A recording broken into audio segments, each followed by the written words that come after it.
with breaking news. This is News Channel 5 at 6.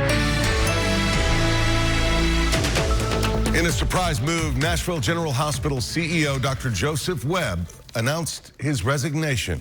And as we join you at 6, the Nashville Hospital Authority Board is meeting to determine the future of the hospital and its leadership. Thanks for joining us on this Thursday. I'm Rory Johnston. Carrie is off. The hospital board was already planning to vote at today's meeting on whether to renew Webb's contract. But as investigative reporter Jennifer Krause explains, news of Webb's resignation came as the results of a Metro audit were released, revealing fraud, wasteful spending, and policy violations by hospital leadership. Facing growing scrutiny, CEO Dr. Joseph Webb announced his resignation after 10 years at Nashville General Hospital.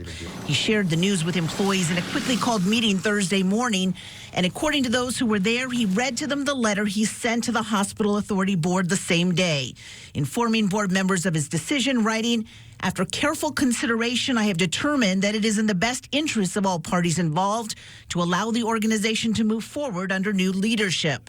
He continued, "Serving this hospital has truly been a pleasure, and I extend my highest compliments to the team of employees who have worked with me over my 10-year tenure." He also informed the board that his last day will be March 14th, just 2 weeks from now, and well ahead of when his current contract ends June 30th.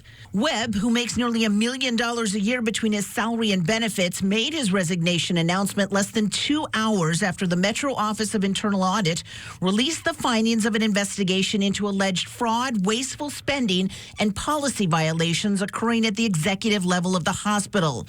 According to the audit report, investigators found that Nashville General overpaid the company providing valet services more than $200,000 over a year and a half, that nearly 24 contracts totaling more than $4.5 million were never presented to the hospital board for approval, and that signatures and dates were intentionally falsified on contracts and agreements after News Channel 5 Investigates requested copies.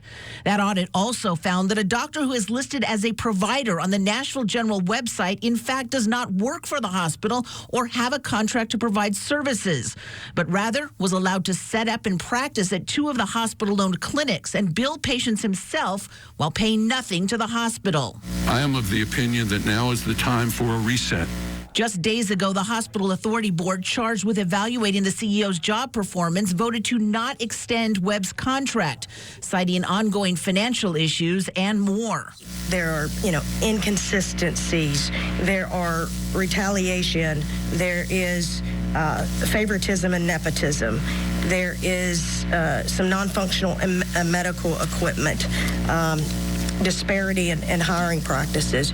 To me, that goes to culture. The full hospital board was set to vote whether to keep Webb at their meeting Thursday afternoon. News Channel 5 Investigates has also reported on recent audits that have uncovered multiple significant deficiencies and recurring problems with the hospital's financial accounting.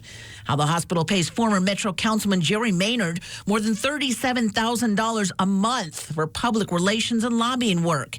And how Nashville General hired Webb's then 26-year-old daughter last year with little apparent experience for $132,000 a year to oversee more than half a dozen key departments at the hospital.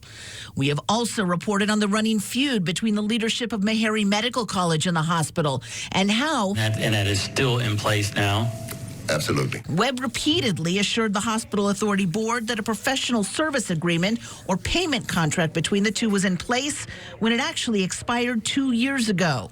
When Webb met with hospital employees Thursday morning and in his letter of resignation, he touted achievements that he said he was especially proud of, including the hospital's food pharmacy, the no-wait emergency department, and the community care team.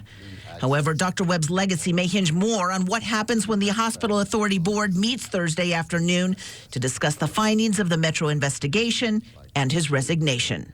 And Nashville is the healthcare capital of the nation, arguably. Jennifer Krause reporting. Jennifer has made repeated requests to speak with Dr. Webb since she began looking into questionable contract spending and hiring at Nashville General, and she has been repeatedly told no.